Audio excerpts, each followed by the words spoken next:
आटपाडी तालुक्यातील जिल्हा मध्यवर्ती सहकारी बँकेच्या झरे शाखेत धाडसी चोरी.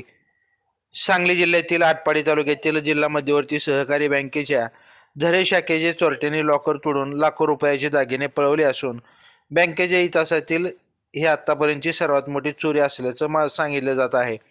बँकेच्या स्ट्रॉंग रूम मधील 22 लॉकर गॅस कटरच्या सहाय्याने फोडून 7 किलो सोने व 20 किलो चांदीची चोरट्यांनी लंपास केली आहे.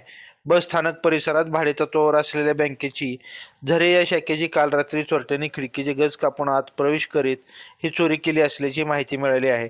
गुरुवारी सकाळी बँकेचे कर्मचारी आल्यानंतर ही माहिती उघड झाली. बँकेच्या समोर लोकांनी गर्दी केली असून लोकांमध्ये भीतीचं वातावरण निर्माण झालं आहे.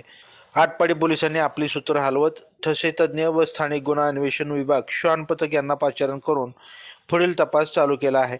आमदार गोपीचंद पडळकर यांनी या ठिकाणी भेट देऊन माहिती घेतली असल्याची माहिती आहे.